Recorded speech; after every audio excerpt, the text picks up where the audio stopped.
Well, you always remind me about doing introductions. So, and since we both have larger teams this year, that's probably in order, and you would have reminded me anyway. So, yeah. So I will go first, and maybe ping pong will go and that way. So, Dan Bush, Assistant Superintendent, I'm just really looking forward to this continue our collaboration through the process.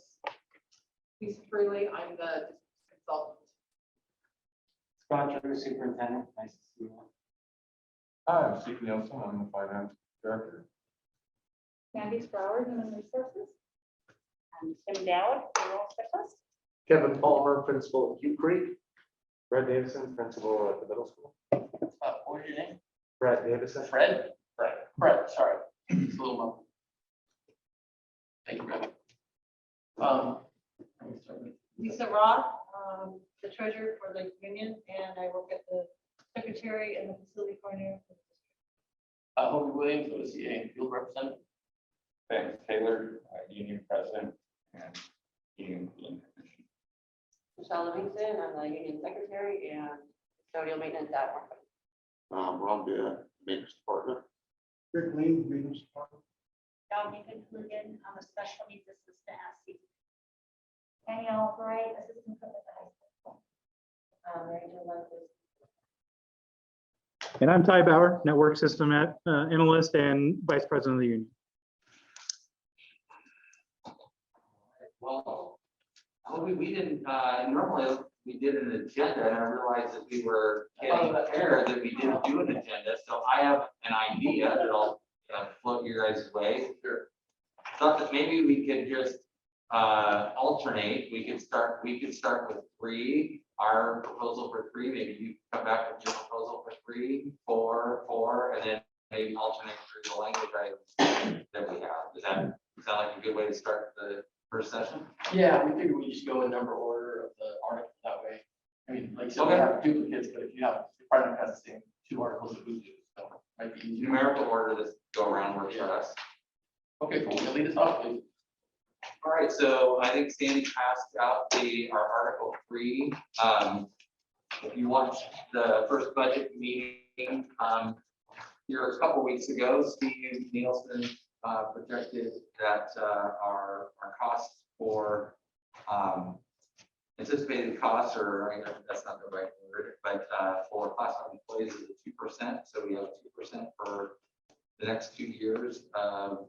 Because our goal this year, or in this session, is to align the salary and benefits to the language. So we're hoping for a 2-year agreement through salary and insurance. So we have a 2% for this coming 21-22 school year and the 22-23 school.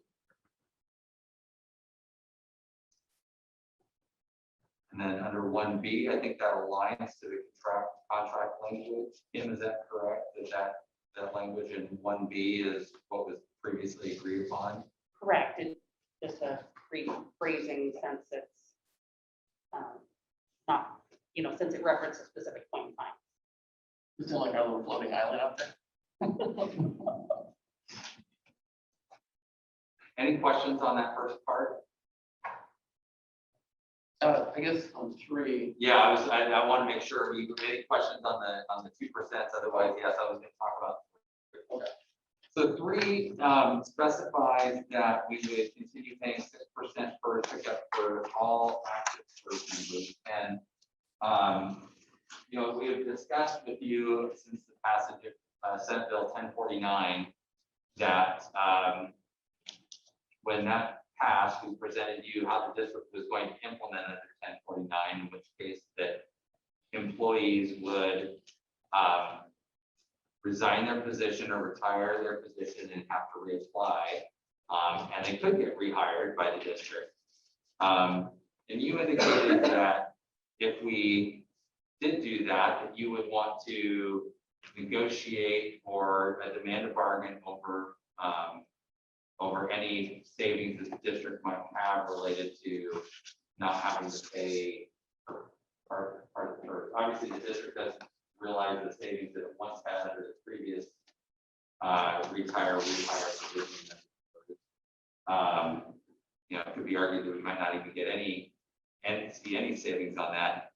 But our intention here in adding this language was to indicate that there wouldn't be any negotiating over if should we implement a retire, rehire. So since the passage of 1049, we have not retired.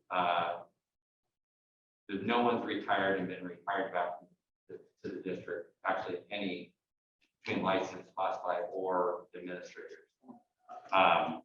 But it's our intent under that language to indicate that somebody who retires and gets rehired would be getting, you know, first of all, that's a choice, and secondly, they would be getting, you know, they would come back on the salary schedule of all the years of experience that they would have. They would be entitled to benefits, plus the fact that they would be getting their first retirement. So I'm not sure how much the district saves through that process, but it's very minimal. And we would not be open to negotiating over that amount. Okay, so the 6%, as I understand it, go back to the district for the first finance unfunded liability or whatever on those plans. Is how I understand the savings there. It's just from our understanding of the first piece for the effects. This also sunsets the 24th. Correct. 1049 does since expires in 2024. I think there's some speculation whether the Senate, this kind of trial run to see, did this help, did this hurt the PERS issue, whether the legislature would want to continue with the unlimited work back. It's hard to say. Right. I think there's a bill pending that extends. Yeah. I Okay. don't know where it is in the process. Yeah. No, I understand. I'm just trying to make sure we're all on the same page with information wise. Okay. Cool. But Steve, we don't save a 6% off that, do we? Off of a full, yeah. Yeah. Well, no, you're gonna face some pressure.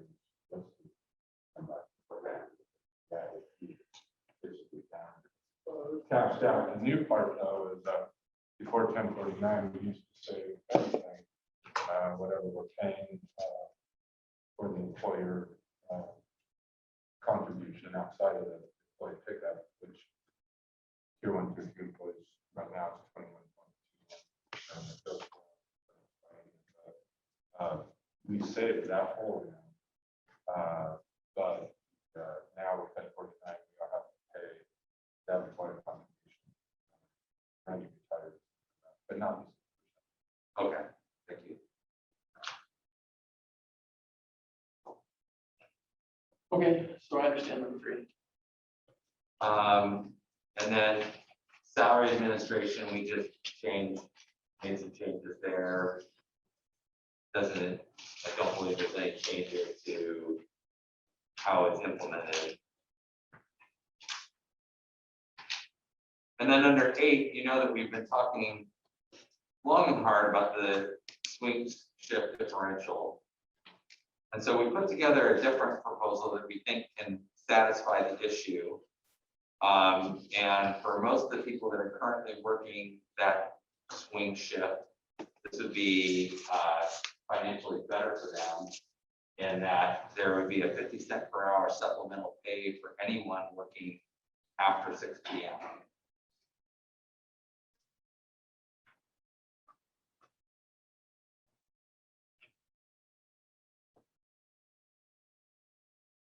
I think Kim ran some numbers, and there would be 3 employees that would not see a financial, that it might be a slight reduction, but everybody else that is typically working swing shift would see this would be better for them.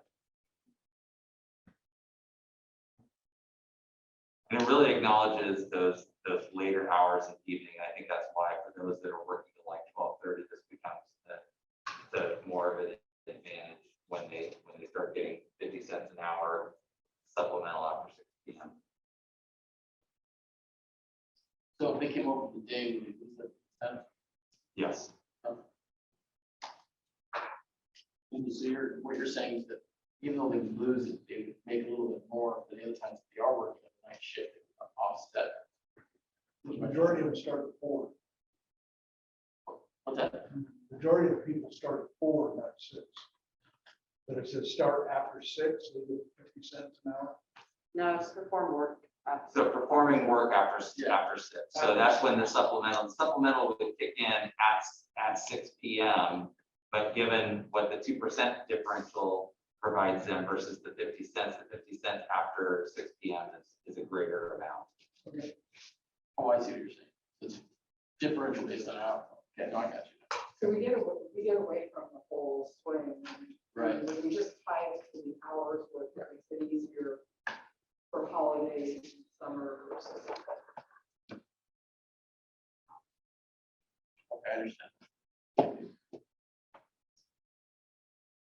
And I don't think there's anything else in here that makes substantive changes.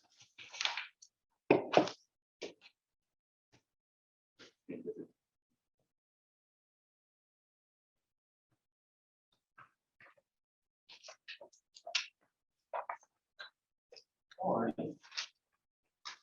Thank you for the explanation. Appreciate it.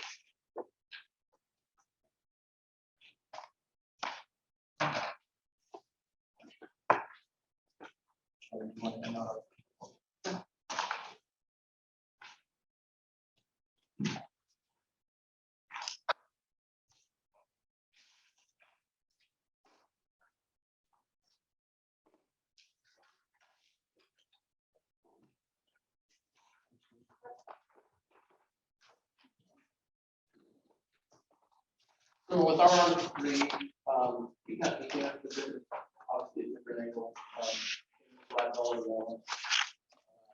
$3, why we did that is month, minimum wage is gonna jump about 50. So we're very concerned about, that stuff, we can't just, job very much not, people want to work out and they can go elsewhere and get, the same or more. And a lot of these places now, through legislative action and also through, just the necessity of trying to get people through the door and work for them, for offering many new benefits that was not an issue before. A lot of these school jobs where you came here and you worked a little less, but you got all these great benefits. Now, the legislation passing mandatory sick leave and various other things, and a lot of places on vacation, 401k matches, it's just becoming more competitive. So that's why you see that number there. Down below, and I changed it a little just because I think this better reflects what we are doing, at least the last two go arounds.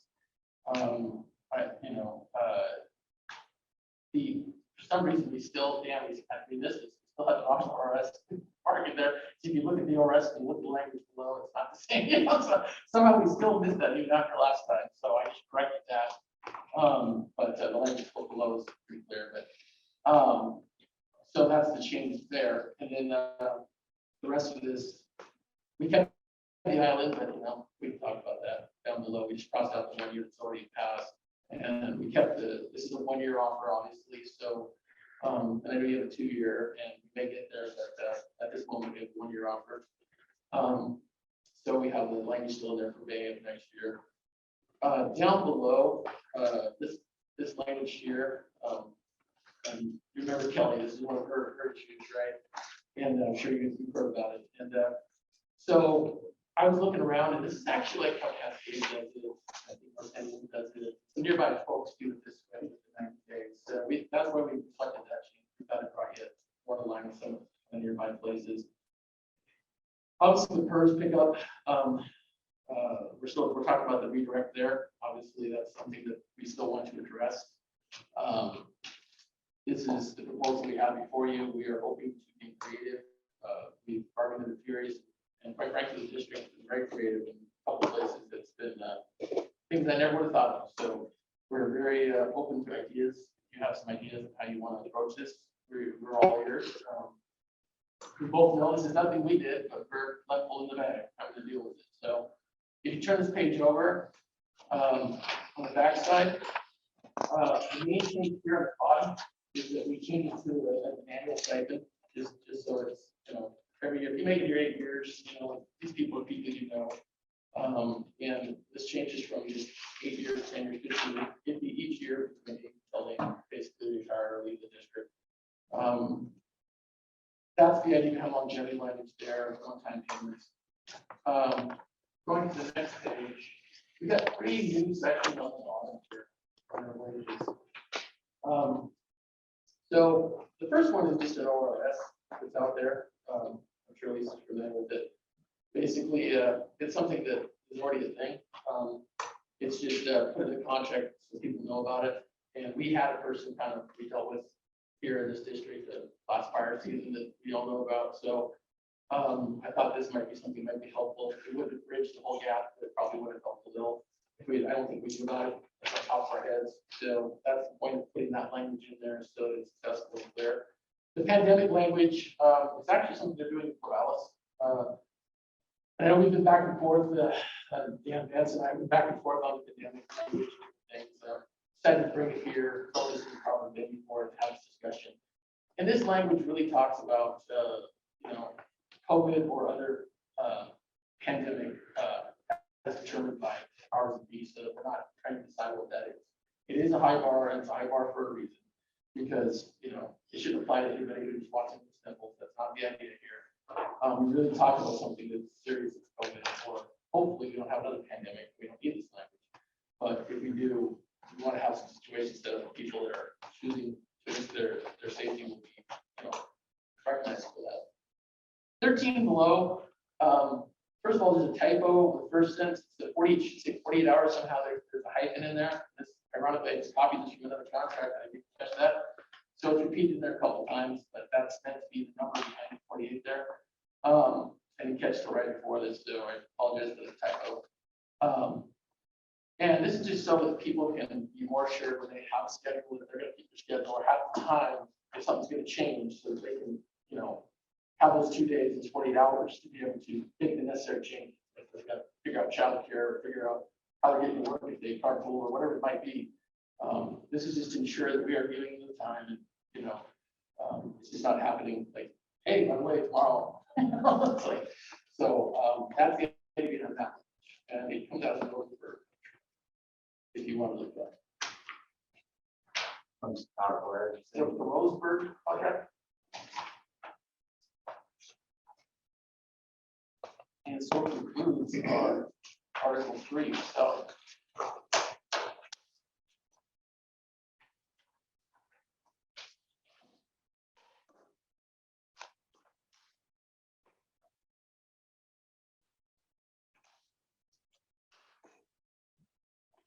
And I believe you've got, you have our Article 4.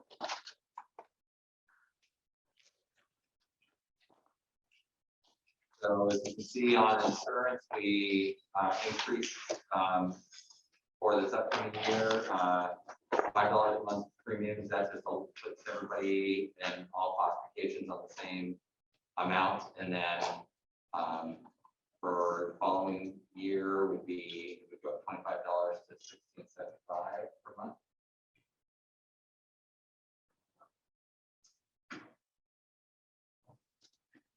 And I don't think there's anything in 1B that changes or just provides more accurate information about what's happening there.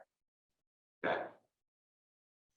Same with 1C, that doesn't, we just added a sentence that they must meet the opt-out requirements in order to be eligible for an HRA account. Okay. Any questions on proportion? We're good. Okay. We added the language regularly assigned. We've had some situations where people who are assigned a certain amount of hours, we've had a couple occasions where over maybe a few weeks time period, a month or so, they time sheeted more hours than that. And so and we retroactively adjusted that. But these insurance benefits would be assigned based on their regularly assigned contract. So whatever their regular assigned hours puts them into this contribution. That is our contract.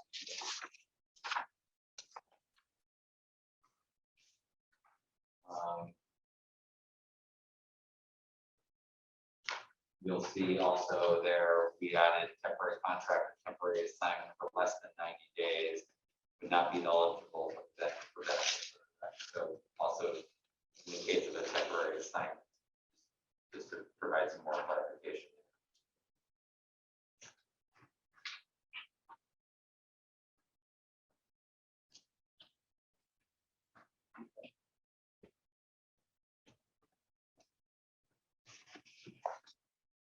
We provided on 6, again, specifying employees assigned to that less than 20-hour position. Just so there's clarity around who's entitled to insurance contributions.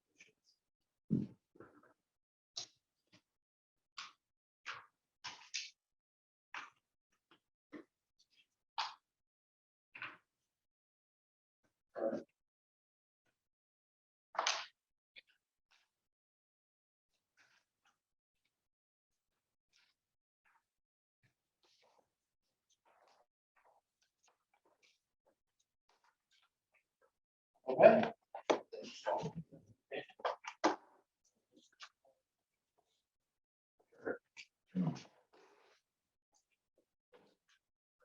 Next article we'll hand out is Article 4 insurance as well. Healthcare costs rising, covered benefit amounts being eroded. We can see that our staff members are incurring increased out-of-pocket costs to remain healthy. Staff who earn the least are paying the highest percentage of their wages for health insurance premiums, co-pays, out-of-pockets, and deductibles. Being able to afford higher quality insurance coverage would allow us to move forward with needed medical care for ourselves and our families. Mary Jo and Annie would like to share how this is going in the food service department. There are currently 1 food service employees in the district. 6 of which are 4 hours or less, regardless of the hours they work, which is all eligible for them. I just wanted to say that I know one of our coworkers has to be on the Oregon Coast plan, because she's not eligible for benefits. And I know in the past, one of my coworkers had to pay the district every month to have health coverage. A lot of us have children, a lot of them need coverage for their children, and just to throw this out there, all of us have physically come into work throughout this whole pandemic, and we feel like we've been very loyal. There's some proposal.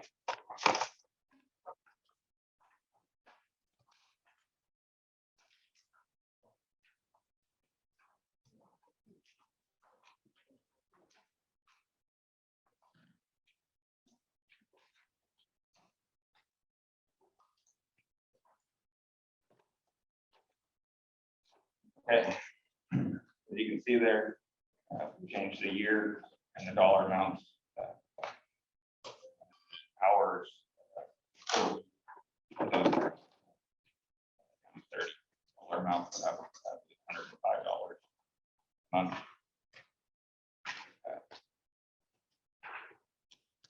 Section B, we also changed dates. C, we're asking for more of an opt-out incentive. You guys could actually stay savings off of that.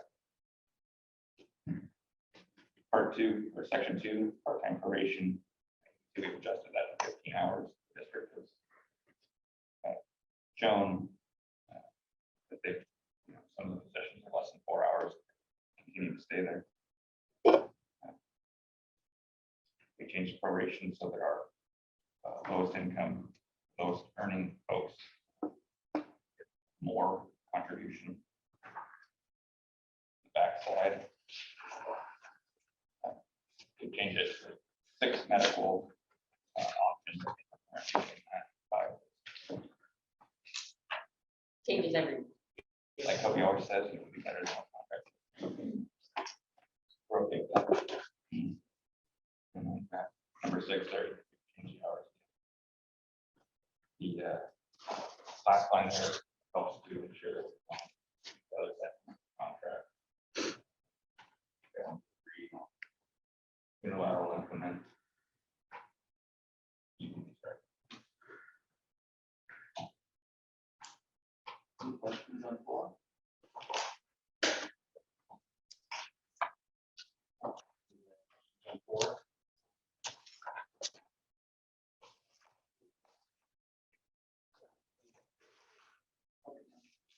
So I think 16 is, 16 for our next one. yep.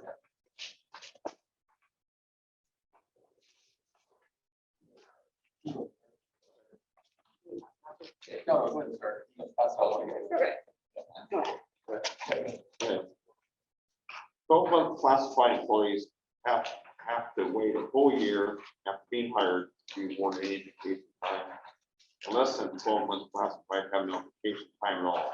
The school district is losing out on potential employees that have years of experience, but won't apply because it takes too long to be able to get vacation time and accrue it, or they don't get it at all. This is an important benefit, especially for the family. We are proposing award vacation time after 6 months of employment, and all classified employees be eligible for vacation time. Vacation schedule would be work for 6 months, 5 days, 1 to 5 years, you get 13 days, 6 to 10 years, you get 17 days. 11 to 16 years, you get 22 days, and 17 to 20 years, you get 25 days. And then there will be no reasonable vacation request will be denied.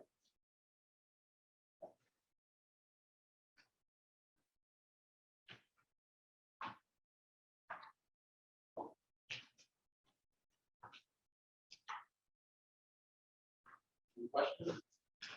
Thank you. One page. Always makes me wonder who gets to decide what's reasonable. Well, you know, I'm sure we can figure that out.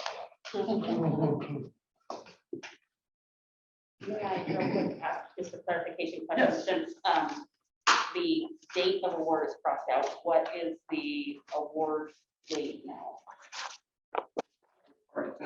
Sentence 2 in section 1, we used to award it on the anniversary date, that's crossed out, so when is the award provided?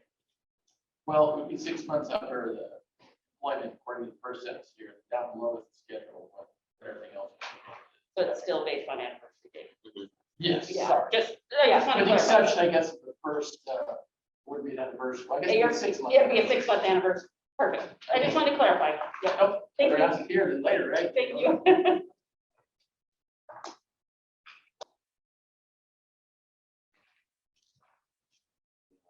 So, Sandy, we didn't turn off our counter, but we did. Okay. We have one change that we would like to propose for 16. That would be a counter proposal, right? So do you want us to wait and counter in totality with your proposal then? Yeah, I think so. Okay. It'd be nice if you guys took the time to consider. All right. Well, I was just thinking, making you aware of one change without seeing that article. Okay. Yeah, let's finish the proposal. Sure. We'll start with the counter thing. All right, so we're up to Article 18.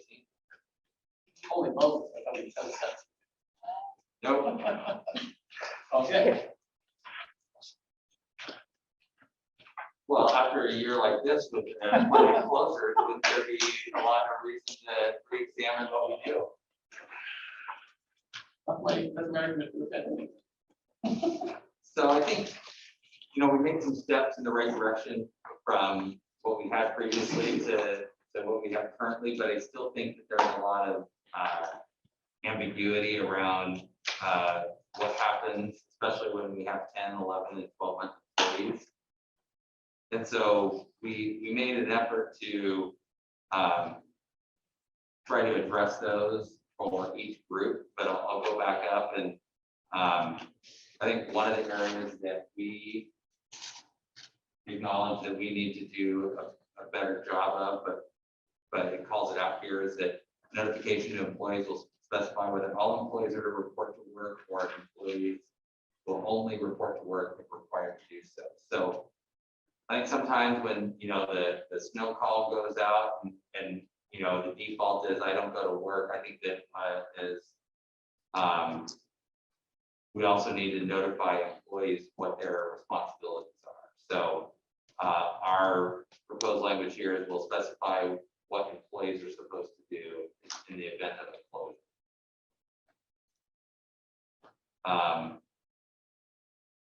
And there is still the language in there that there is a first missed day per year. And I wanted to specify per year, because normally we don't have closures in September, or as significant as we had in whenever that was, February. So that there'd be one day per year that is not made up. That gets into the sections that talk about each group, 10-month, 11-month, and 12-month. And essentially, I'm not going to read word for word, 10-month employees essentially don't work and make up the days. And there is, in the last sentence, should a 10-month employee be required to work or perform work on a temporary closure day, actual hours of work will be submitted on a time card to be compensated at employees' regular rate of pay or overtime if applicable. Because the assumption is they're going to make up those days. So 11-month employees is similar.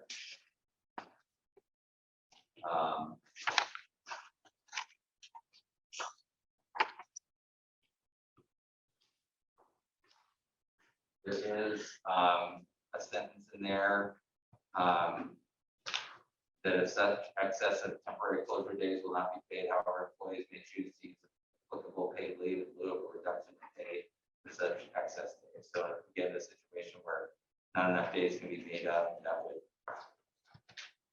use leave or hour reduction. And then for our 12-month employees, this is the one where there aren't days to be made up for 12-month employees. And so essentially they would report to work. If they're unable to report to work, then they would use leave or be unpaid. Understood. Kim, did I capture all of that pretty well?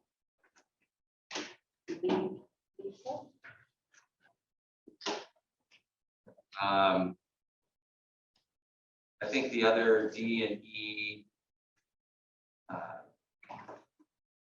and F don't just provide greater clarity of what I believe is already happening. I don't think there's anything we're just trying to provide greater clarity. Okay.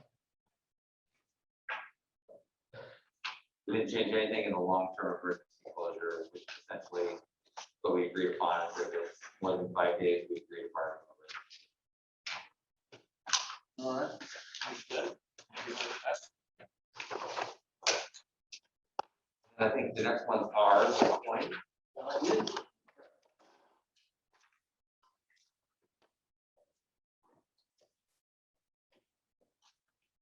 And so we did provide an additional clarification of jury duty. We did make some changes in personal leave.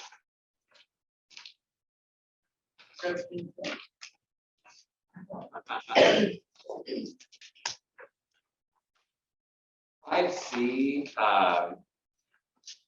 and 5E are our practice currently. So if somebody is out of sick leave and they request to use unpaid leave, we do require them to use their personal leave first, but it occasionally, I shouldn't say always, occasionally provides some confusion or where is that, why is that? And so this is just trying to call that out so that people understand that if they are out of sick leave and need to use are sick or medical appointment, whatever would be authorized under sick leave. This does indicate that personal leave will be the next leave used before they go on unpaid leave.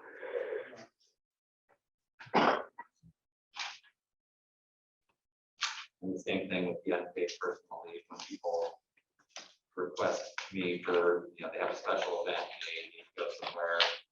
We just make sure that they use all of their contractual leave first.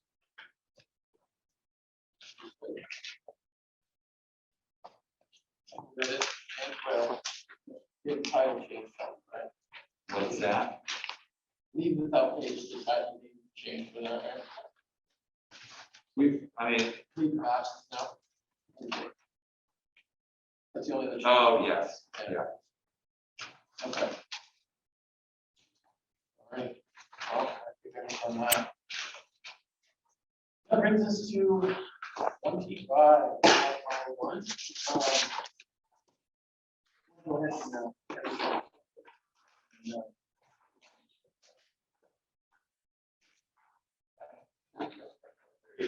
sorry, I lost it. All right, what's the intent? Okay. So, a reduction in workforce or making the decision to bump someone is never easy. We found that the language in this article to be a little ambiguous and the timetables to be short or inconsistent with the rest of the article. We found that language like mastery can be subjective and exclusive, and inconsistent timetables can lead to confusion or lead to a rushed decision. We propose adding working days to timetables throughout the article, as you'll see, changing mastery to proficiency, and increasing notification times to give affected employees enough time to make an informed decision.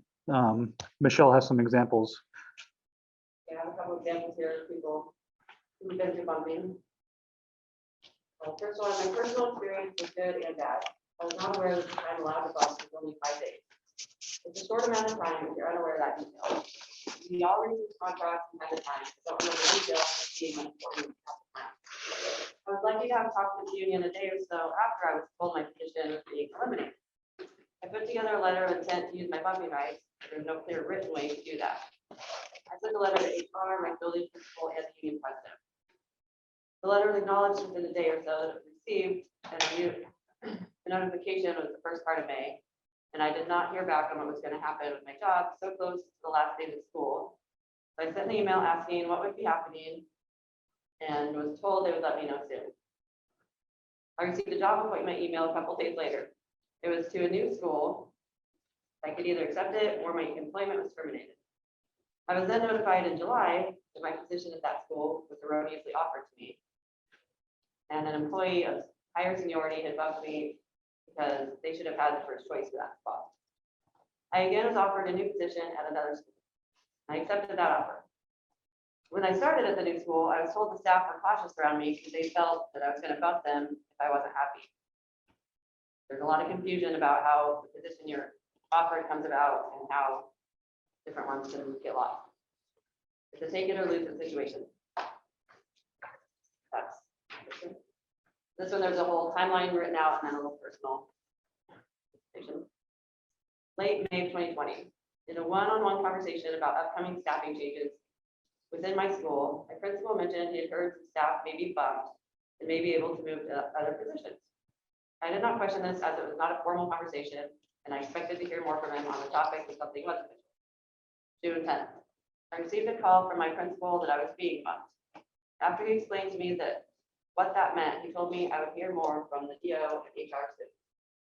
June 30th, I received a text message from my principal that the staff member of bumping rights had accepted that position, my position. He shared there was another open position at our school and told me I would hear formally from HR. July 28th, I received an email from our union president asking staff members to notify him if we were being asked to resign, quit, or take leaves of absence. I responded that I was told by my principal I was being bumped several weeks prior. However, I was yet to receive anything official. He told me to keep him posted. August 14th, I sent an email to my principal that I may not be returning in the fall because I needed to make decisions about what's best for my household, not knowing if I had a job to come back to. I still had not heard from the DO or HR. I sent a similar email to HR, and in response, he requested a letter of resignation as the DO needed that to move forward. I responded that I'm not sure I agree I'm resigning. I was bumped from my position and replaced due to budget cuts. I shared with him that my principal had told me via text in June that I would have a position, but again, I had not heard anything official from the DO or HR to lean on. I sent an email to union president sharing HR's request and expressing the challenges I was facing with the lack of communication and clarity within the process. I received a phone call from the president. I consulted with him on how I should proceed, suggested trying to get FaceTime with HR and admin to discuss my situation. HR reached out asking if I would meet with him to finalize this process so I could make an informed decision in the fall.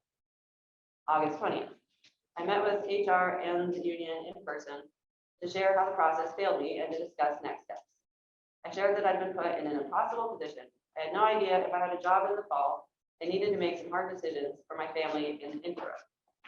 I then asked about the options of one, being laid off, or two, taking a leave of absence and what that would look like. He told me they could not do a layoff. I opted for a leave of absence. August 24th, I received an email with an attached bumping letter. They stated that after discussing with the union, it was decided to consider this a bump into an open position as opposed to a transfer. I now know that bumping employees is something that happens on occasion within school districts. Having worked for many years to develop procedure guidelines, I understand the importance of having these processes in place. I'm at a loss that they either have not been developed and or they were not utilized here. During my interview for a different position that year, I was asked several questions about how I would handle the stress, high demands, constant interruptions, etc. for the new position. I answered them honestly, trying to keep the pandemic situation out of the conversation. Now I'm being faced with repercussions of the pandemic and lack of direction. The communication during this process has been frustrating, and with everything else going on in the world, I would have thought this situation, a valued employee being bumped due to budget cuts, could have been better handled. Thank you for hearing me. I know I'm not the only individual in this type of situation, and I understand bandwidth is thin for all administrators. I've worked as an administrator for many years, and had my share of talent. I want to share my experience, hoping it adds value. And with that, we're done with our presentation. If you have any questions, I just want to add one piece at the very bottom here. As you said, for the procedure here. I need change 14 to 7, kind of bring more in line with the urgent language. Which is, if you remember originally struck this, so, but they're both kind of similar. You know, it is still in this. I think it says specifically 5 days, another one. But usually it's a weekend. So that's where that 14 to 7 days comes from. And with that, we're done. Unless you guys have any questions, that's our presentation.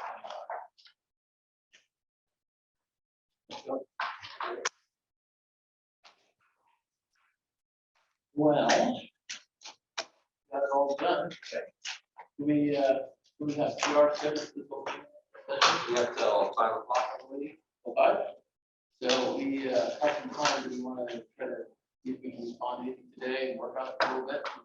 Where we're at. Yeah, I think we practice for 45 minutes, team, half hour, 45, let's go 45. That look good. We'll come back in at 4 o'clock and see whether we have any clarifying questions or if we have any put together any proposed bits. If you want to text after a few minutes, that way keep more time or whatever, or you're ready on time. And moving on. All right, that sounds good. Thank you very much for your time.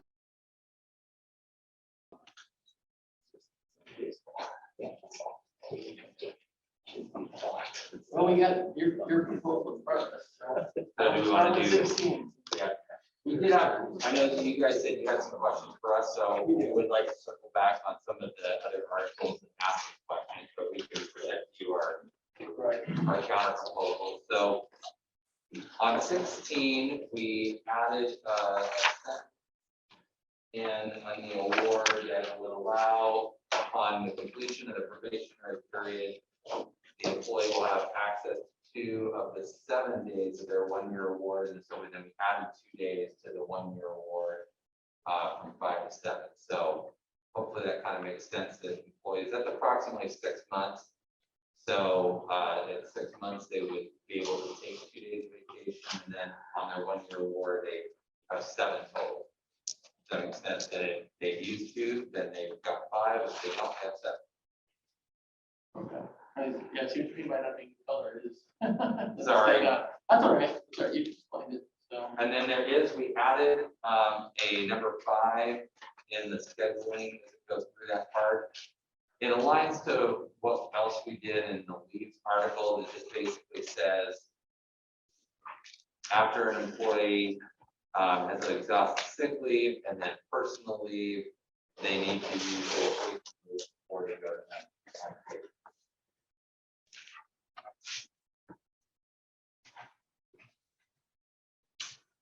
So what would this counter? It wasn't count, 5 is just, since the article is open, we're just adding the stipulation of how many cases. So it's not a counter, it's just a, it was in an original proposal we would have brought, but we just decided.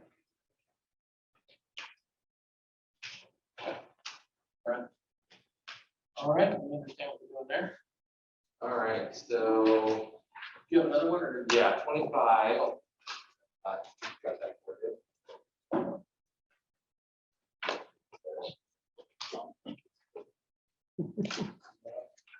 I know. Yeah. You have articles, but you have.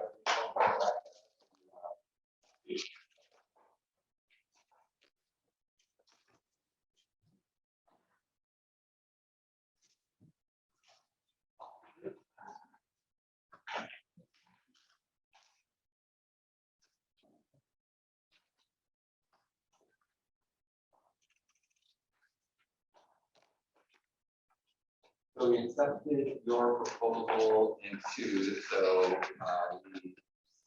we can't see it because it's not colored, but with TA.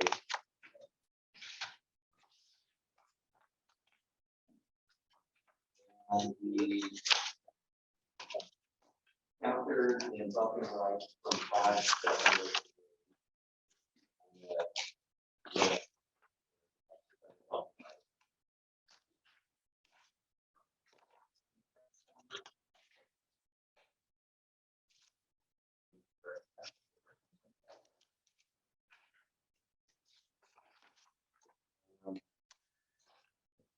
We rejected your proposal for changing mastery, mastery. I did have a clarifying question on number 4. All of the changes. It feels like that's almost like a reopening of Article 2, the recognition clause that defines what those people are. Is that what you're intending to do there, or what? Because we have what regular full-time, regular part-time, and regular part-time less than 20 hours is in Article 2. So I'm not sure. Because this doesn't really change the reduction process. It just, what I read here is you changing the status of those positions. Right, and we had some internal discussions about this as well. Why don't you let us get back to Right. these things I pointed out, let us get back to. Gotcha. Let's see here.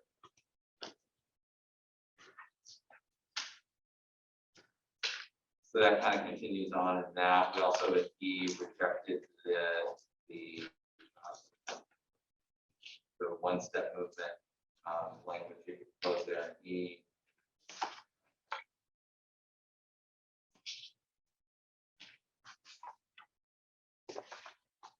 Also in G, we're keeping 7 calendar days to notify.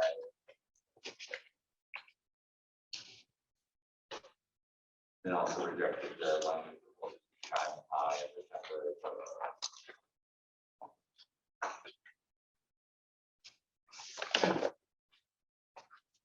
So those are our two.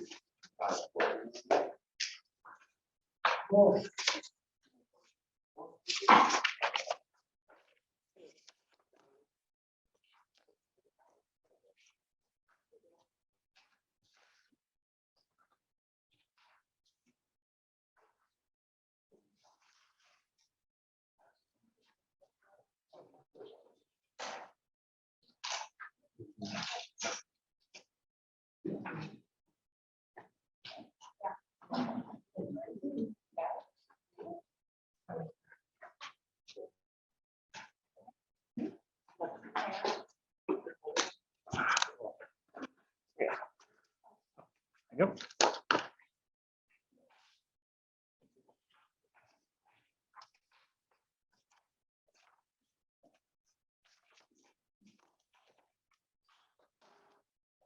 The floor here, we can see your $5. The rest language below, it's the same, well, it's the same. And on the second page, we, and by the way, we do posting, so blue is the change, so it's irreversible. And green is the green, what we're doing, at this time. So green is the part that we created, the iris limit. Everything else is stays the same. Not much to see there. And then we have another one. Yeah.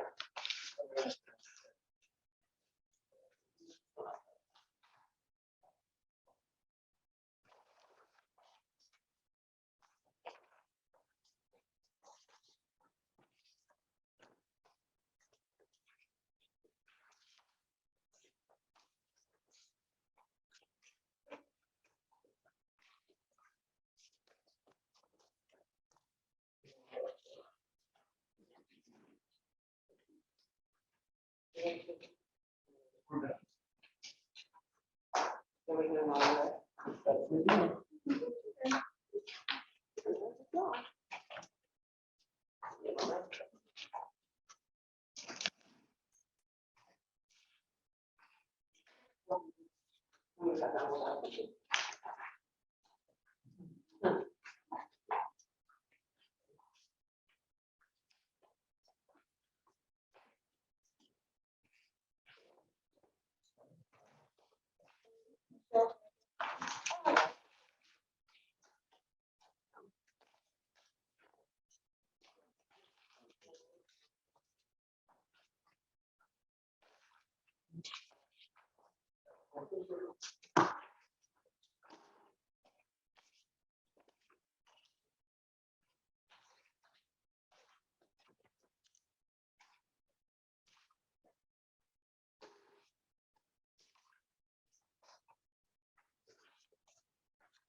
So,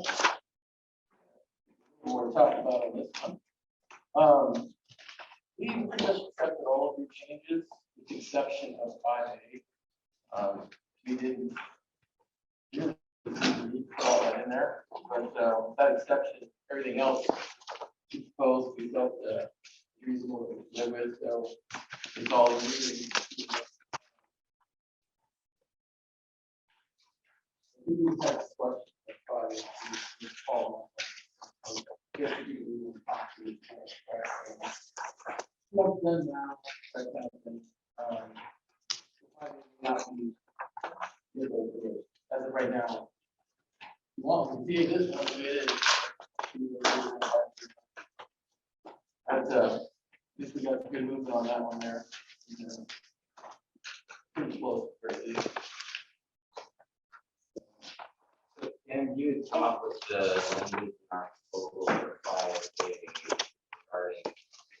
So essentially, things we're saying is the proration of the personal days. Absolutely. So reading the language as it is on 5A at the beginning of the school year, employees credit 3 personal days. That means if I'm hired after the beginning of the school year, I get 0 personal days my whole year. I award people prorated, and I just do it because I think it's right, and I'm doing better than the contract, so I assumed it wasn't a problem, but I would appreciate being able to have authority to do that and not have somebody go back to the came and give away the funds. Well, That yeah. was the question, because I I know you did it, but I wasn't sure. I have nothing telling me I can, and Well, it's, we don't know full practice. That's what we're trying to chase down a couple of things. on our end. Right. I think we're pretty close to this piece, but, contract like this is one thing, practice is something different. So I just want to make sure I have everything buttoned down before I say Yeah. 100% of this. Yeah. There's a couple members that we really want to follow up with, make sure. So we can redo this piece so far, so Yeah. it's agreed. We want to follow up with a couple folks over here to make sure, and then I think we're gonna be able to see what's up here. I literally was just trying to get documentation to align with practice. And so that, as you know, as you said, employees understand what they get. If I'm an employee hired October 5th, I don't get personal leave. If I read this. But that's not what I do. I think they get, if they're hired halfway through the year, they get half the first days. Right. Understand. And we'll, as soon as we call for those people, we'll make sure we'll definitely get back on that. Yeah, so on your salary proposal, I know that we had a team of people do some work during the time in between, and working to come to some comparisons. And just didn't know if you had some comparables. Last year you did a pretty thorough spreadsheet. Didn't know, but we wanted to work together. I don't think we ever kind of closed that circle, but we're getting pretty close to where we have some degree of comparables. Yeah, and I think that being tasked with looking at the different classifications. Right. Approvals. And I believe, well, these people are like on our side. I think we've advertised a lot of what districts we should Mhm. compare to. And I think that really eroded the process for us. Okay. We did give you some decent comparables of what we had. I believe emailed them. I hope I emailed them. I don't think we ever made close to circle. We never made any agreement. Okay. Well, the point of that is not to come to the tree necessarily, because they didn't have that power to bring with it, but the idea was to kind of just have look at some apples to apples comparison as close as we could get to figure out like if our tech people are way behind or if our, our coach is way ahead, or, we're trying to, that's what we were trying to do in that process. So, that information was exchanged back and forth, we don't agree necessarily Right. on where it should be, but we should have it all, so. Well, I think we were hoping that if we had some agreed upon comparables, it might expedite this process of that. So we were curious. I mean, $3 an hour is probably upwards of a 10% increase or more, depending on the column. So this was curious as if you had some justification for that. So the number one justification we have, guys, is this is not a Silver Falls issue. This is a public schools issue. In the next 6.5 months, the minimum wage in the state is going to go up 75 cents in July, 75 cents in January. That kind of pressure is going to be hard. You guys are. This reckoning is coming. Whether we do it now or we do it 2 years from now, it's coming. And I feel like it makes sense for us to get out ahead of it. If that $3 raise, if you said yes to that, $1.50 would be, $1.50 would be caught up with minimum wage in 6 months almost, just over 6 months. So we're trying to keep these jobs, we understand they should be paid like rock stars, but we're trying to keep them above, minimum wage so they can have family life and whatnot, normal things that we all want. This upward pressure is probably doing exactly what they decided to do when they passed this law. Probably for the exact thing to push everything up. Well, when you have people over at, Carl's Jr. making $60 an hour with benefits, vacations, when I went to start looking at the list of what these guys, they don't need any of this stuff. They can be felons for crying out loud, and they can get all these benefits. It's not full apples to apples comparison, that's true. However, they do get offers for overtime. They do get offers for full-time hours a day, not a 4-hour shift like our folks here that do good. There's a lot of pressure coming from this, and you're going to see this around everywhere. I just can tell you, this is one of the things you're going to see all in those districts. Since minimum wage being pushed up like it is, I think the word is right. It's creating a record. We're here. It's public schools, not Silver Falls specific. Not that we think that you guys are, you know, in mistreating your people, it's that we have to compete, and it's not just other schools anymore. You know, we have people, one of the people on the salary committee left, Silver Falls, and went 15 minutes down the road to another school these days. I think $4 or $5 more an hour, something like that. I mean, this is a real thing, you know. Jonathan, does it? Yeah. Took a Yeah, totally different position. okay. Could So, it pay more? I mean, you know what I'm saying, like, the days of the school, you know, people in the schools is kind of going away. You know, that's still a piece of it, but you really are competing with other things in the community. Yeah. And, you know, I know you know that, you know, and don't blame me, I was in Washington when you passed this law, okay? But I'm just saying, and I'm not saying it's a bad thing even, I'm just saying that this is what's happening. And that's why you're seeing that. Because if you agree to $3, we do $1.50, we lose $1.50, that, you know, bottom end of that percentage between, you know, between the lowest wage and our lowest step, and within 6 months. That's why it's, and that's why it's flat rate, quite frankly. So we want to move all the columns equally, because we try to stay above it, keep down here, pushing this bottom column, then we keep compacting down the other top, right? Because we're not moving them up too. Then what ends up happening is you get this sandwich where you got, you know, somebody's been here 20 years making what somebody walking up the street, you know, after like a year's making, right? That's not sustainable either. That creates a lot of hard feelings, and, you know, that makes a lot of people really upset. So you have to here for 20 years. You know what I mean? So that's why you're seeing that number. It's not an accident. It's not, it shouldn't be a surprise. If we were getting 75-cent raises every year, we wouldn't be here talking about wages. But that's what they kind of do with minimum wage. So, or more. Well, we by doing it at $3 though, rather than a percentage, you are creating wage compression, right? You're creating a faster growth at the beginning part of the schedule than you are at the bottom part of the schedule. Which means you're bringing those to each other faster. You're creating this, you're shortening the space between the beginning salary and the most experienced. Well, we want $3 for every column. They can all move up. It still creates the wage compression because it's a flat rate.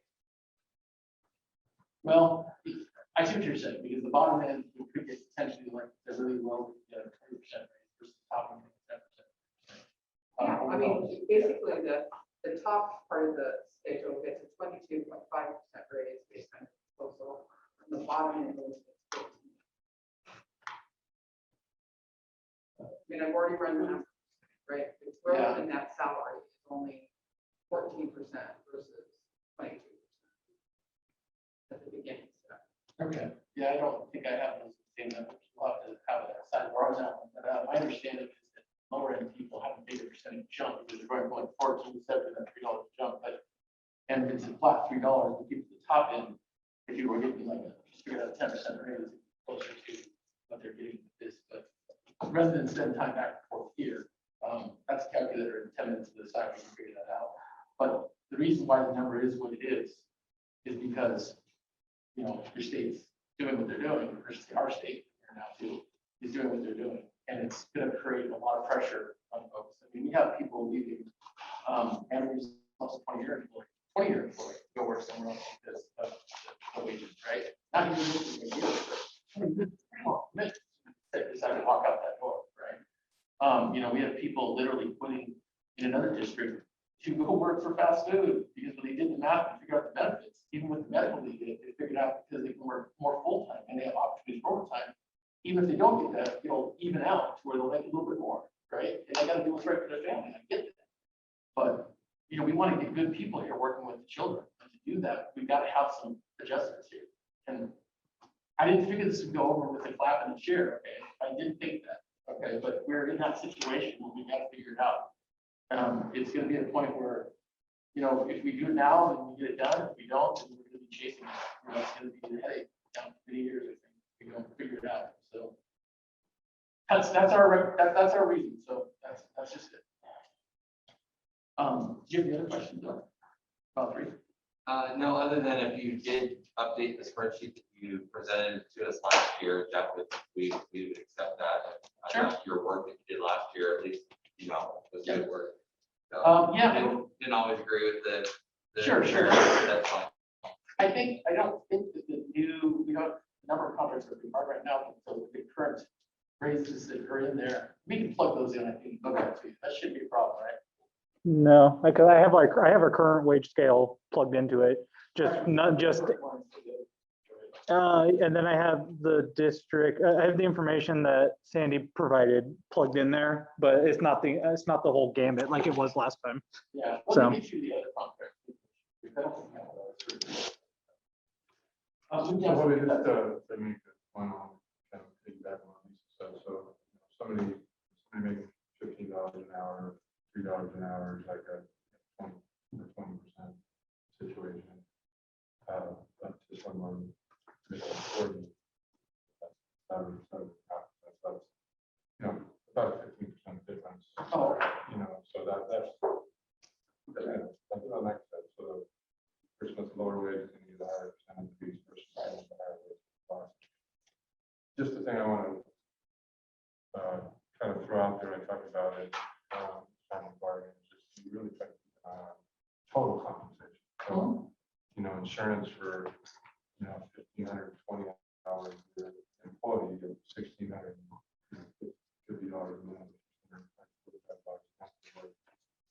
And then do the fresh math, remembering $12 to $15 an hour, for example.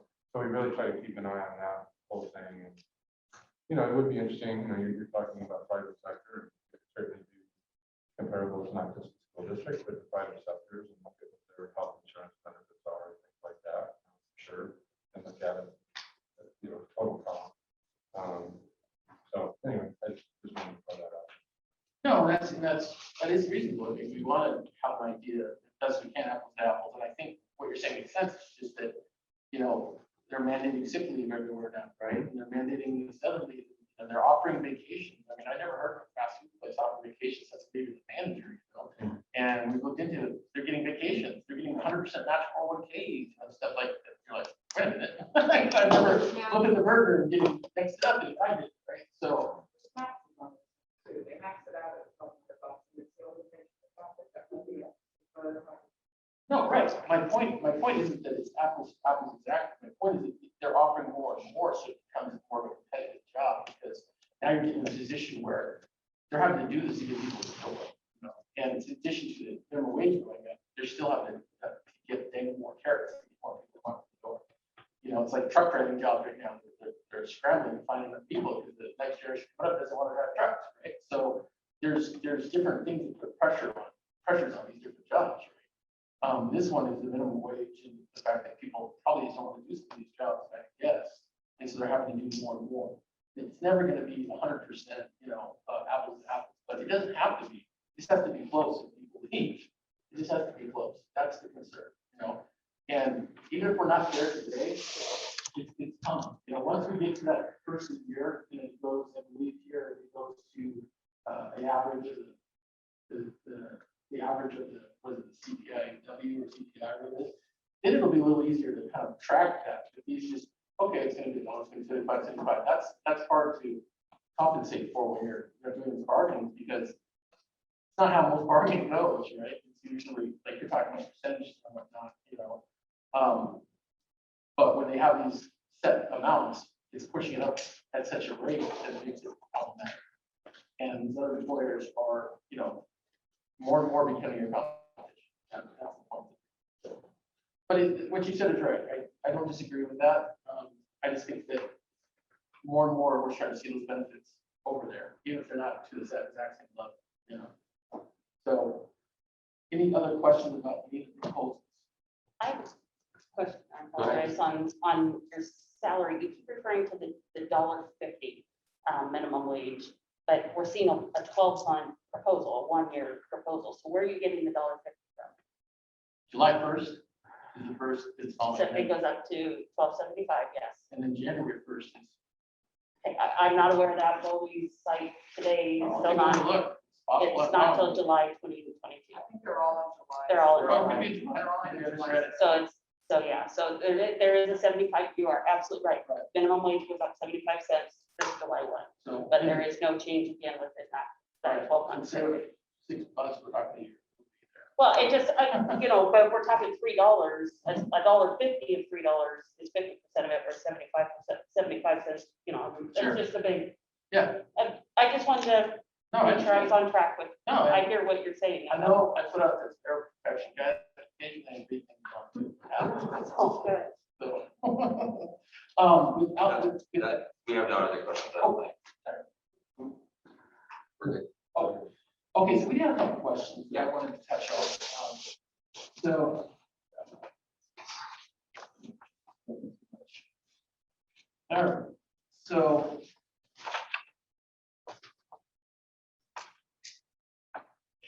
Going to Article 3 salary.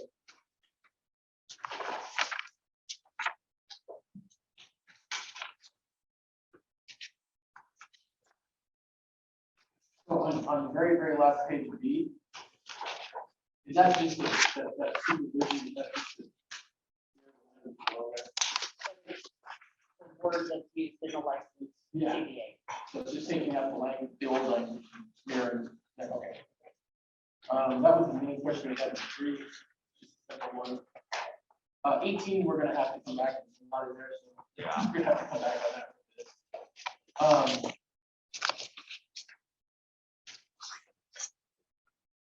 So on Article 4, when we counted it, we did review a question why, under number 3 on that page.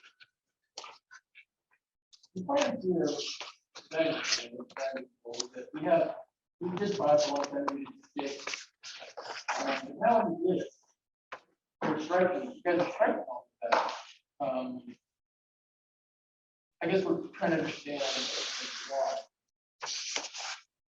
We want to strike all that, not say that we're gonna have 6 plans. So I guess just trying to understand a little better. Would you like me to interject on that one? So that was a suggestion I had, because we are trying to do, well, our goal was a 2-year. And I don't want to lock your insurance team into how many of each plan they get. Every year, your classified insurance team gets to select from all of the plans available through OEB, how many they want to make available to their members. There might be more plans, there might be less plans. I was trying to prevent a conflict between language and your committee selection. That's literally all I was trying to get I at. think defining the number of plans when it's totally out of our hands, in terms of what ODB put out there. Get it here and create a problem, just like setting a policy. Chain, I think that's just, there's a process that basically you fix the issues. Like choose 3, 5, putting a specific number could be problematic. Just because we don't have these come up for 2 years from now, ABD might not do this. Kulingoski came up with ABD, it's 10+ years in now, you just never know. Short Yeah. time. I think our concern would be if we were limited in a way, so if it was to reflect maybe, I guess we counter to be able to respond. If we had some kind of, I don't think we have a problem taking from the available. Sure. I think the concern is that if we didn't, we don't be limited to like, here are 2 options. And I'm not saying we that option 64, right? So I think that's more of the concern with this, that language, is just making clear that we, from the available plans or something on the plan, pick what we want from the available plan. That would mean we get a lot closer on that. Just make them all available. Yeah, Well, I think that's what this says. well, It doesn't say either way, you're right. yeah, So account, right. So I think the language says that the district and union shall meet and mutually select. So I mean, I think as long as you don't think that leaves it wide open for you to have like 2 plans, 5 plans, 8 plans. Well, and we had that discussion. I think the consensus on the side of the table was that we didn't feel comfortable. So I'm just sharing our thoughts. So, My concern would be if we had someone that didn't get along with us well and tried to say, no, we're going to limit it to these 3, that's all we're going to mutually agree on. Where we We've had that for years past. We wanted to have 5, and we came back to like, I have 3. That was many years ago. Yeah, there shouldn't be a limit. History of There's perception. time bound. When Jan Hopkins, See what I mean? It was, I think when OWEB was created, with these many plans, is when they said, no, you guys can only have a set amount. for-" But you're right, people change in positions, and Right. as much as I appreciate, your committee's been great about, there might be 62 plans where we want to have to present that to our members, but you're right, we're not necessarily creating something right now, we're creating something that folks are living on. And then on you're curious on number 4, why we struck the IE, they're kind of laid out some different things. We kind of felt that was good for the members to kind of see that, kind of get some ideas, some of the stuff we're talking about. We're just kind of curious about process of that. Was it simply just that they're included in the plans and the way, have to stop slow down? I'll just say. So we currently do not have certain, IE, such as disability insurance premiums are not section 125 plans. So literally trying again to eliminate contradictory language that says you can have a disability plan that's a section 125 when there aren't any offered. That's, so it's clarification, open to, if you guys have a suggestion on how to make that clear. I hate when something's not accurate. When it says there can be a disability, section 125, disability is not section 125 eligible. It's just, yeah. So yes, we could put back in dependent care costs. Now that's a flex plan. Healthcare costs not covered by insurance, that could be a flex plan, that could be an HSA plan, that could be a, so it's section 125 is anything that qualifies under that IRS code to be, tax exempt, and to list everything almost feels like, and I know IE doesn't list everything, but I was trying to summarize, so open to your ideas. It could be something like, some examples may include but not limited to, so that we indicate that it's not exhausted and could be subject to changes in IRS, what's off, so that if something gets taken out of there that was listed, for Kim's benefit, for our benefit. Sorry. That we're not promising something that actually we can't provide. Right. Yeah, and that's, that makes sense. I mean, that's why we were asking questions, we're trying to understand why, because a lot of times, you don't have examples, or if you just don't have a little bit more for people to read, it kind of glaze over and stuff, we just want them to be able to, find this document useful. Not just- Well, you've said that over and over, that you want this to be a resource to your members, Yeah. besides just a contract. You want it to be a place to go and find the information they're looking for. So I get what you're after. Yeah, and we were just curious about that. So, yeah, I think it might make more sense to possibly remove the piece or the no longer appropriate, if you're saying. That kind of makes sense. And then, now we're good for our, before we have questions.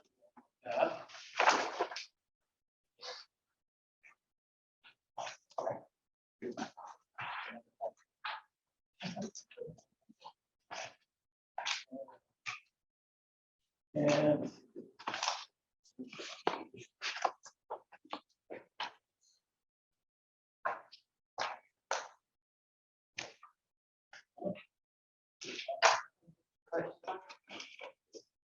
I think that's it for. End of our questions. You want to set some dates? Let's do it.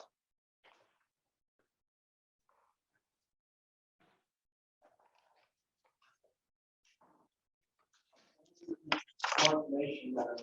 Wednesday, Tomorrow, yeah, Thursday, come fourth up. right? All right. All right. So I sent, you advanced email with your team members' schedules on them and wanting to make sure we weren't working, we had the schedule during the work shift. So, Right, I did follow up on that. So it looks like the person that works the latest here is I. mhm, So we just moved the movie to 4:30.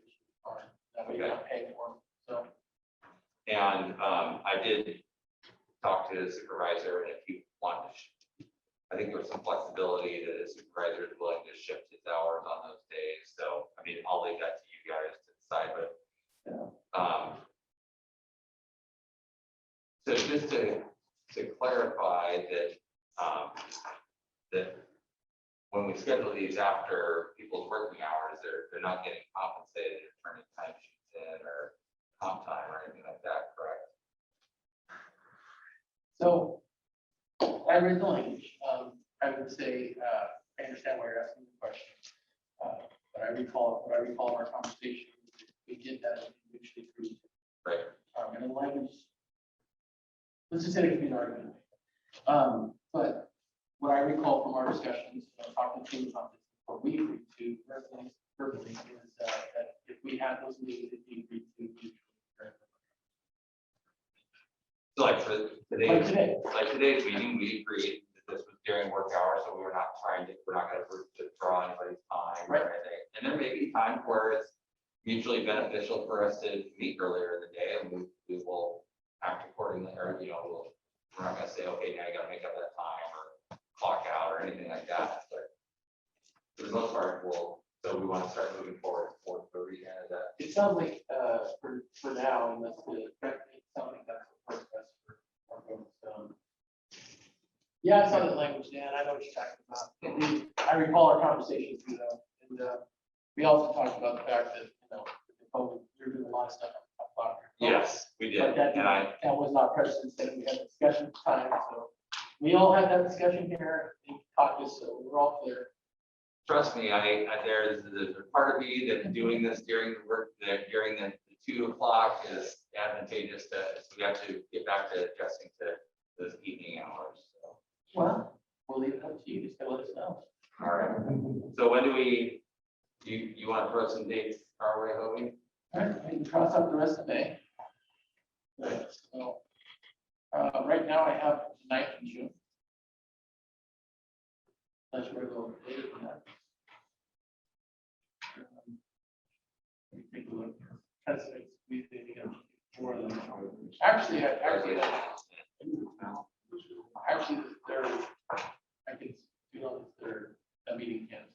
So the third and the 9th, 2 days, the first 2 weeks that. The Thursday or Wednesday. Actually, Let's do the 3rd. That works for Lisa and me. that's What Friday. about the rest of our team? I forgot, and I had that this Friday afternoon. So the third? The 3rd, Okay. you want to do 4:30 to 7:30? 4:30, 8:30? 5 o'clock, guys? Chapter meeting day, 5 o'clock? Your chapter meeting 4 to 5. Yeah. Yeah. 5 o'clock? So 5 to 8, Huh? 5 to 8. what about 4 o'clock? We have chapter meetings from 4 to 5. Okay, Yeah. Sorry. all right. But I do have the rest, I just looked again, I forgot they had that. Yeah. But we do have the rest of the time, we do 5. 5 to 8. 5 to 8, yeah.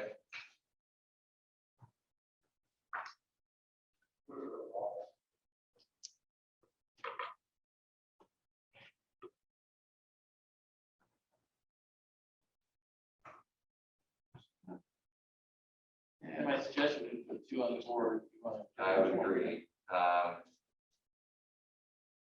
You said the 9th doesn't work.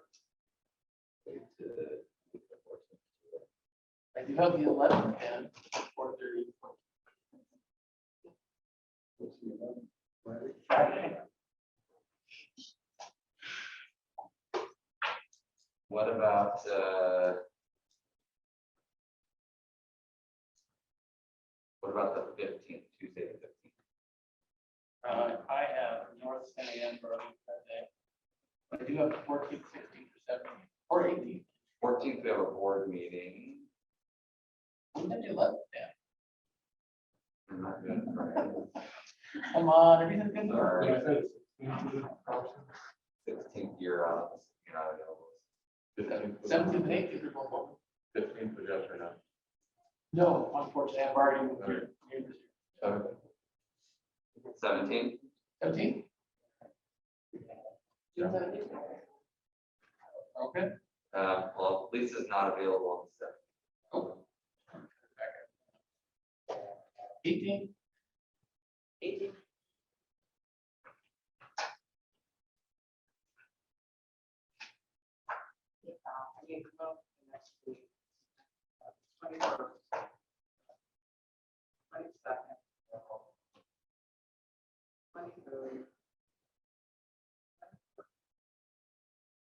Next week, or that week, we have conference the end of the week. We have, kind of marketing set for the 22nd. 22nd? I'm sure that was earlier. It's up to you guys. It's up to you. I'm gonna put Ty on the spot. What's a good comfort level for you getting? Oh, you guys can pick any time. I'm on vacation that week, so. Don't let me hold you down. That'll get done.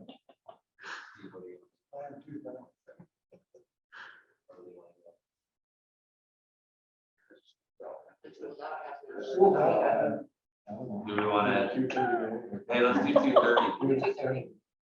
2:30 to 8:30 and try to get a lot done. You want, wide open.